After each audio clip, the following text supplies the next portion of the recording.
Olá, pessoal! Este é mais um Fala Carlão na prateleira de cima do agronegócio brasileiro.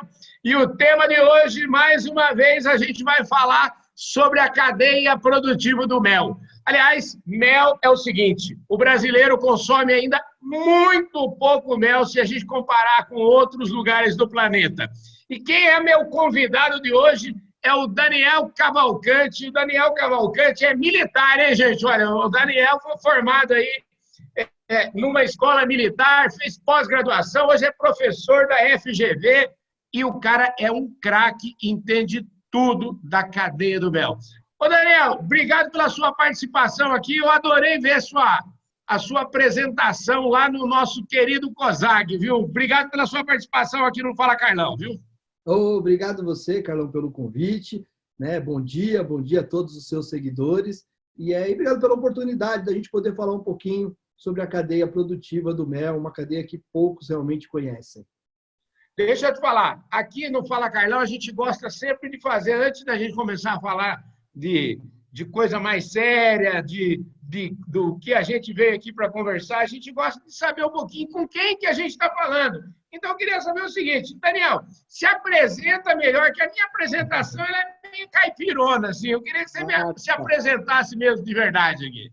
Você já falou tudo, Bom, como você falou, Carlão, eu fui oficial da aeronáutica por um bom tempo, fui ser professor, sou professor de estratégia de empreendedorismo na Fundação Getúlio Vargas, e sou conselheiro da Baldoni. Sou um acionista da empresa e conselheiro na empresa Baldoni, onde os meninos lá executam toda a gestão. Nesse período de Baldoni, a empresa que a gente está hoje, foi uma empresa que já nasceu há mais de 30 anos, mas nós chegamos na empresa mesmo há 4 anos, lá no inicinho de 2016.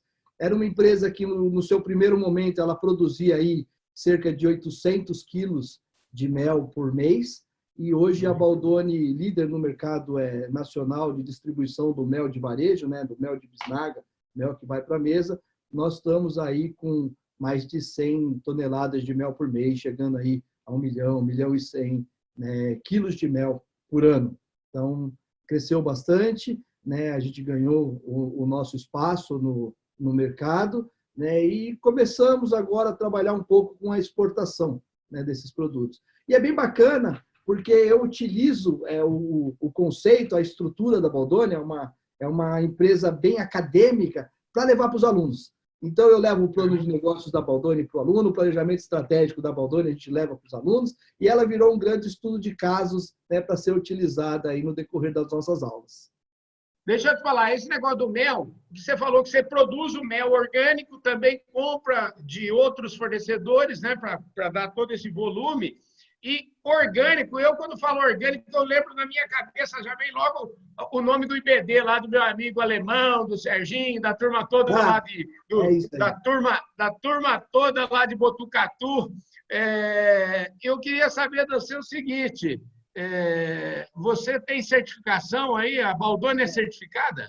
Nós temos exatamente certificação com o IBD, um pessoal duro, viu? Pessoal duro, pega no nosso pé. Está sempre presente, visita surpresa, estão sempre lá, mas bem interessante, e essa retidão da empresa acaba gerando boas características no mercado. O mel orgânico, Carlão, ele é um mel certificado, é um mel que tem um papel. A principal definição, para não falar todas as outras, são que as colmeias elas devem ter pelo menos 3 quilômetros de distância de culturas convencionais. Então, a colmeia está à distância de 3 quilômetros, por exemplo, de uma roça de café, de cana-de-açúcar, de laranja, e isso faz com que é a base para a certificação do mel orgânico, dentre outras atividades também de cobrança. Então, hoje, o Brasil tem boas áreas, principalmente no Nordeste. Nós temos uma área, como a gente falou, em Bofete, onde a boa parte da produção de mel orgânico utilizado pela Baldoni vem dessa nossa fazenda lá em Bofete. Maravilha. O orgânico, ele, vamos dizer assim, o pessoal que produz orgânico, vocês exportam muito orgânico, vocês, a Baldoni exporta, o pessoal lá do IBD, eles são craques, porque eles estão no mundo inteiro, O pessoal lá, Você sabe que o alemão tem dois sócios, o Denis e o Alexandre, eles são especialistas. O Alexandre é um cracaço, né? Conhece o mundo inteiro. Então, queria saber se vocês exportam também? A gente exporta também, a gente exporta diferente de outras empresas, né? No Brasil, nós exportamos somente o produto acabado, né? Entendi. Na Bisnag. Então, são exportações, são certificações especiais, né? Para a comunidade europeia, por exemplo, uma certificação, né? Para os Estados Unidos, uma outra certificação. E como você falou no início, realmente, a produção de mel no Brasil, ela é uma boa produção, né? Ela é uma boa produção. Nós produzimos cerca de 40 mil toneladas de mel por ano. Esse é o nosso. Dessas 40 mil toneladas de mel, Carlão, o ano passado nós exportamos cerca de 30 mil toneladas. A exportação do mel praticamente corresponde aí a 75% de toda a produção. E esse mel... Deixa eu te falar. Deixa eu te pedir uma coisa. Você tem um vidrinho de mel aí, mostra ele para mim devagarzinho aí na tela aí. Esse aqui. Isso aqui é o mel de laranjeira. Mel de laranjeira, olha só, mel Baldoni. Bonito, hein? Bonito. Esse frasquinho é que vocês exportam? A gente tem um outro frasco para exportação, né, com um rótulo na língua do país, e alguns, por exemplo, a gente exporta para a China, e aí exporta exatamente essa bisnaga. Para o Canadá, essa bisnaga. Para o Canadá e... Isso aí é orgânico? Tem o selo do IBD, isso aí não? Não, esse não é orgânico. Eu tenho depois um orgânico do lado, eu pego um orgânico para a gente ver o selo do IBD. Maravilha. Não é orgânico ali do lado. Mas nós consumimos, Carlão, muito pouco mel. O povo brasileiro consome cerca de 60 gramas per capita. Então, uma bisnaga dessa daqui, Carlão, ela atende 5 pessoas durante um ano inteirinho.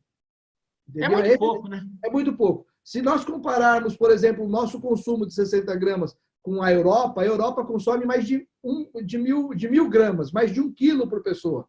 Os Estados Unidos, mais de 1 quilo por pessoa é o consumo médio. Os argentinos, Carlão, estão aqui do lado, eles consomem cerca de 240 gramas, que é a mesma medida da média de consumo mundial. Então, o Brasil é um dos menores consumidores de mel do planeta.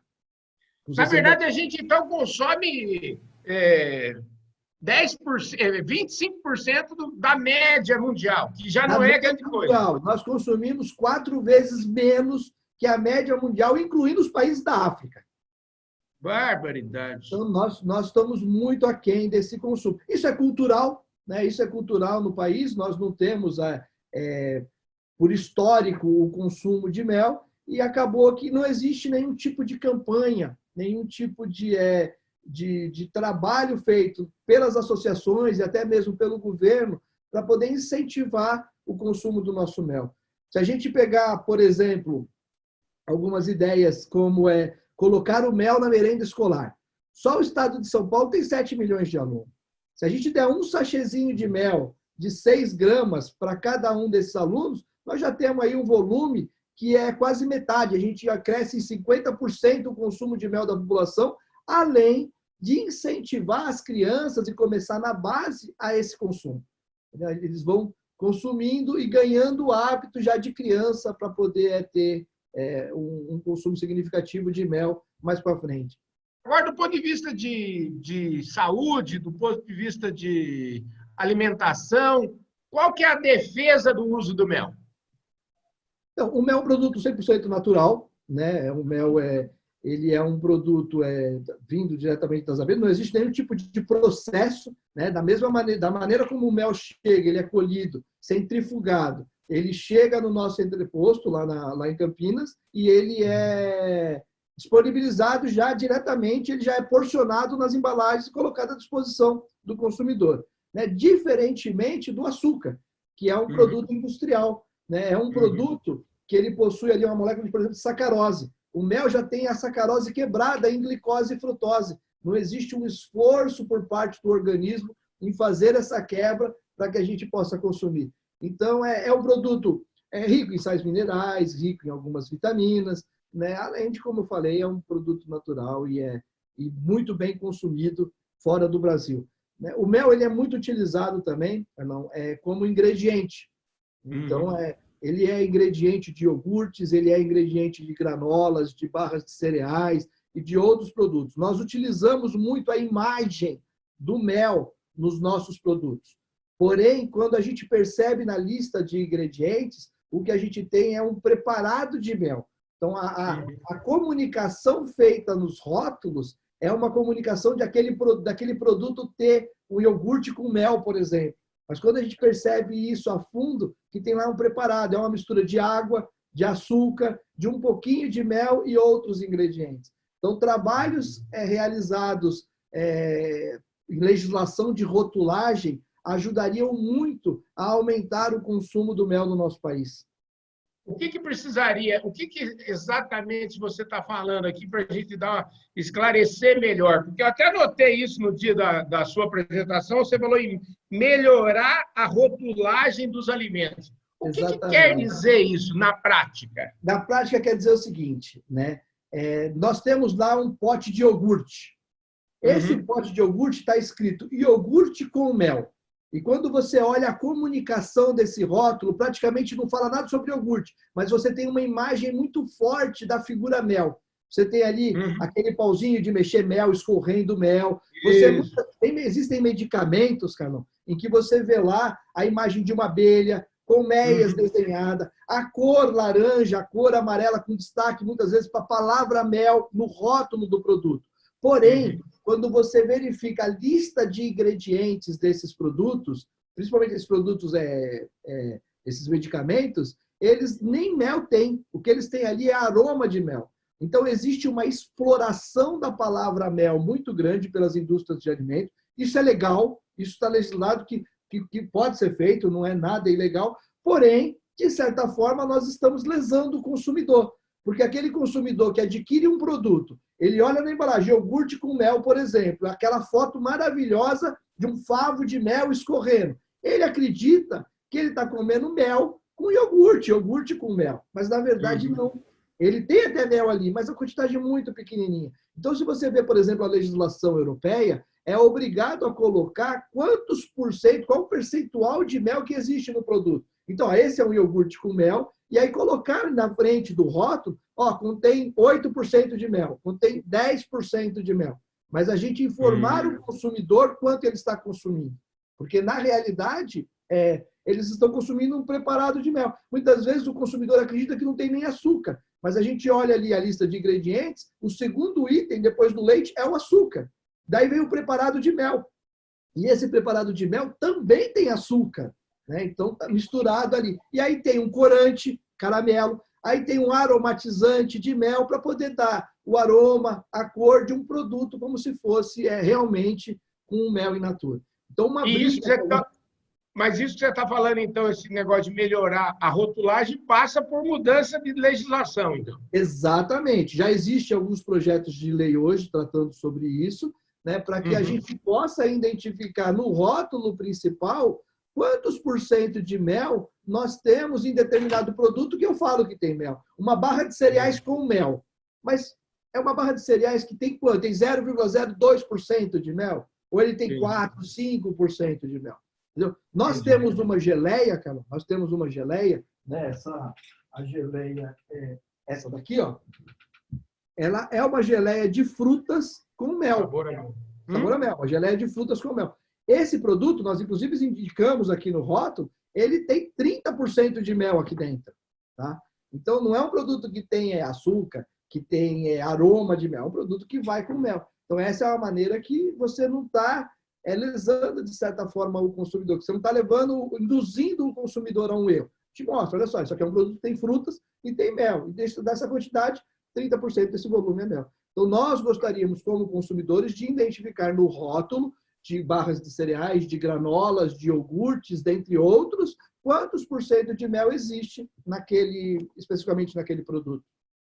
Maravilha. Deixa eu te falar, eu andei conversando com outras pessoas aí do setor também, e me parece que há muito por fazer. A gente está falando aí já do consumidor, mas eu queria entender um pouquinho, e você é um homem da indústria aí, mas eu queria saber o seguinte, antes de chegar na indústria, vamos dizer assim, dentro da porteira, as fazendas, os apiários, me parece que ainda é um processo ainda muito rudimentar. A nossa produtividade é muito baixa. É verdade isso? Não? É verdade. Como eu falei para você, nós produzimos 40 mil toneladas de mel. A China, ela produz mais de 500 mil toneladas. É o maior produtor de mel do mundo, o maior exportador de mel do mundo, né? O segundo maior produtor de mel do mundo é a Turquia, né? Aí, em seguida, Argentina, Estados Unidos, outros países que são grandes produtores.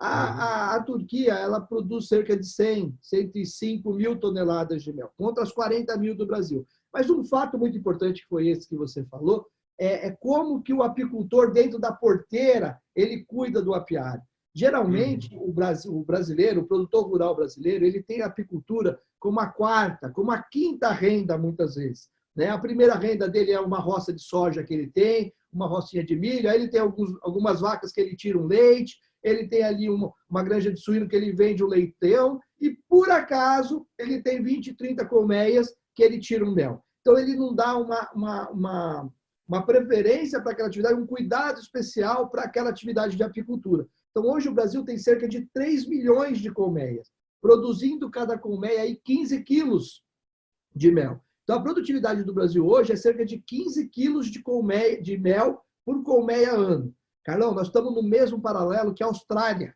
entendeu? No mesmo paralelo que a Austrália. A Austrália produz 110 quilos de mel por colmeia. Tem o mesmo clima que a gente, né? O argentino, que está aqui do lado da gente, ele produz 35 quilos de colmeia, 35 quilos de mel por colmeia ano. É mais do que o dobro do que o brasileiro produz. Então, hoje, nós não temos muita importância no agronegócio brasileiro. Nós somos, quando a gente fala em apicultura, nós somos o 11º maior produtor de mel do mundo.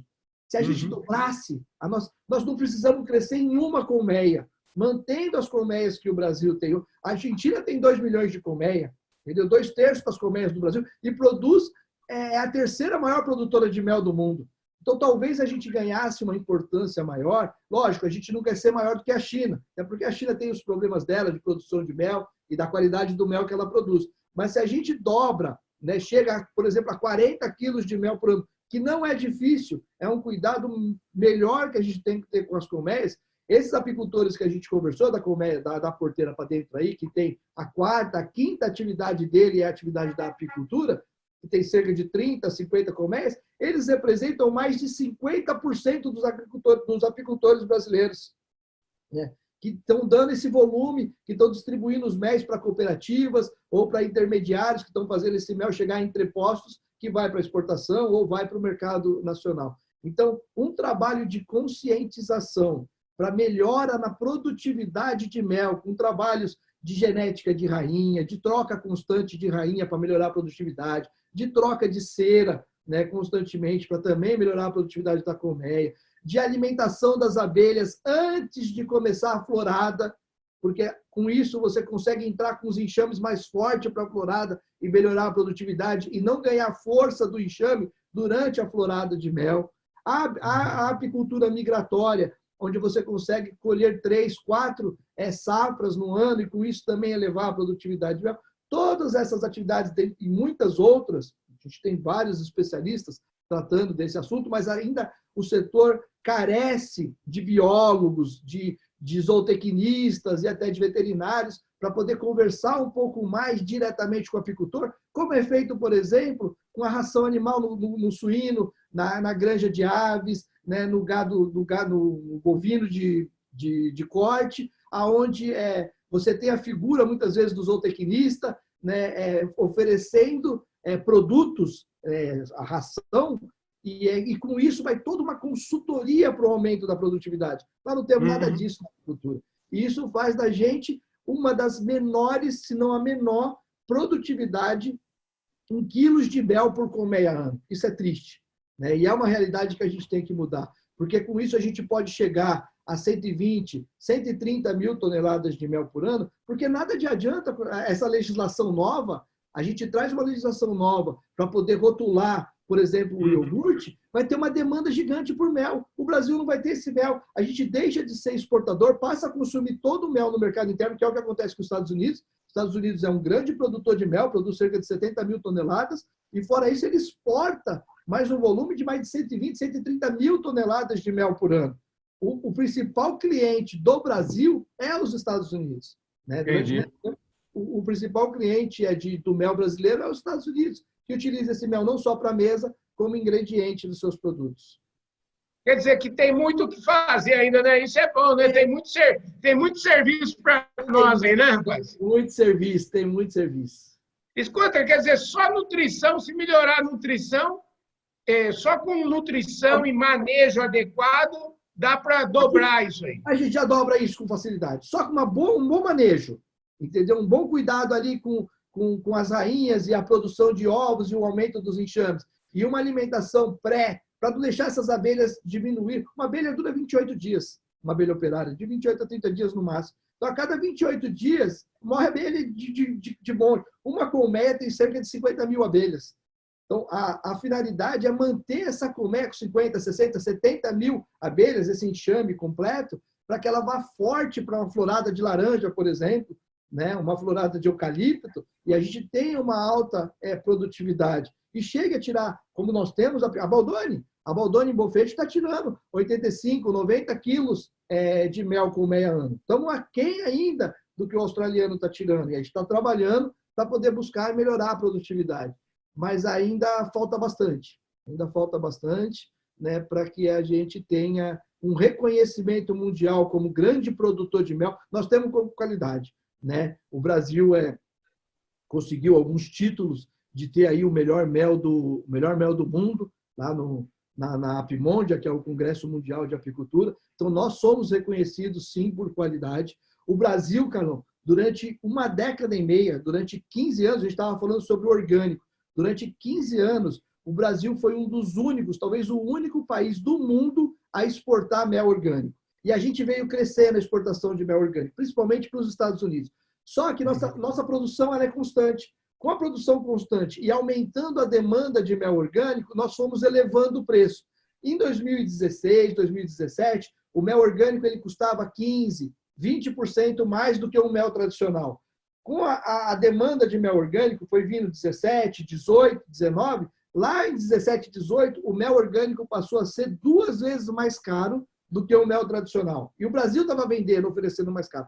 Quando isso aconteceu, né, da gente ter o mundo observou que o Brasil estava vendendo mel orgânico muito caro e principalmente os Estados Unidos adquirindo esse produto e começando a ficar caro, porque ele utilizava como ingrediente, começou a ficar inviável a produção dele. Países como a Índia, Canadá, México, Argentina, Uruguai passaram também a produzir o mel orgânico.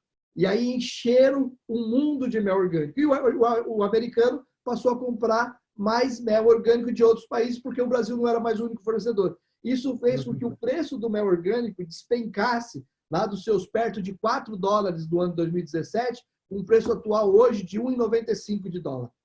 Porque ou a gente vende a $1,95, ou a gente não vai vender, porque a gente tem concorrente em outros países colocando o mel orgânico mais barato. Nós permitimos isso. Se lá em 2015 e 2016 a gente pensasse, vamos aumentar a produtividade, vamos equilibrar a curva de oferta e demanda, vamos manter o preço aí em $2,50, $3, que a gente produz mais e continua vendendo e não deixa, e blinda que os outros países não possam entrar, mas a gente não fez isso. A gente manteve a produção em 40 mil toneladas, a gente continuou vendendo para poder ter um equilíbrio, a gente foi aumentando o preço, aí o volume aumentou, o faturamento do setor chegou em 500 milhões, né? 500, meio bilhão de reais. Isso não é dinheiro para o agronegócio, a carne são 72, 75 milhões de dólares, de reais, então a gente está muito longe, mas a gente pode ter assim, a característica, né, de ser um dos melhores produtores do mundo e de ter a melhor qualidade do mundo e estar presente aí com o nosso produto em todos os lugares, trabalhando produtividade, né? Porque se a gente pega aí grandes influenciadores para poder divulgar o mel, se eu pego, por exemplo, um Luciano Huck, uma Ana Maria Braga, dentre outros influenciadores, e toda semana, no programa deles, durante 15 segundos, eles falam, gente, consumam mel, eu como mel, mel é bom, a nossa produtividade, o nosso consumo já mais do que dobra. porque as pessoas seguem, né, esses influenciadores. E aí, a hora que o nosso consumo dobrar, o que vai acontecer, Carlão? Nós não temos mel para oferecer. Uhum. Se o governador assina aqui em São Paulo uma lei determinando que toda escola do governo do estado tem que ter mel, nós não temos mel para oferecer para essas crianças. A gente vai ter que deixar... E aí vai ser uma guerra, porque existem contratos firmados com os países para poder entregar. O preço do mel vai se elevar assim, absurdamente. E aí tudo vai ficar caro e vai ficar inviável. Então tem que ser um trabalho conjunto de aumento de consumo paralelo com o aumento da produtividade.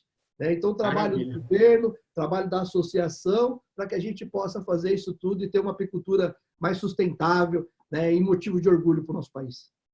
Maravilha. Daniel, obrigado pela sua participação aqui. Foi uma conversa extraordinária. A gente coloca o nosso programa Fala Carlão à disposição de vocês. Quando a gente puder sair para voltar novamente a poder visitar as fazendas, visitar as indústrias, eu faço questão absoluta de ir lá conhecer o seu trabalho lá em Campinas, enfim, a gente poder constatar em loco como é que é esse mel brasileiro. Obrigado pela sua presença aqui no Fala Carlão, viu?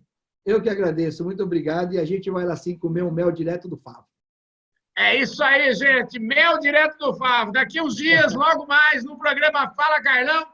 E esta edição de hoje, com a presença do Daniel Cavalcante, ele que é lá da Baldoni, conselheiro da Baldoni e professor da Fundação Getúlio Vargas. O homem entende tudo de mel, entende tudo da cadeia produtiva do mel. Este Fala Carlão vai ficando por aqui. Lembrando todos vocês, se você estiver aí no YouTube, por favor, se inscreva no nosso canal, aperte o sininho para você não perder nenhum dos nossos vídeos e eu te vejo no próximo programa. Um forte abraço!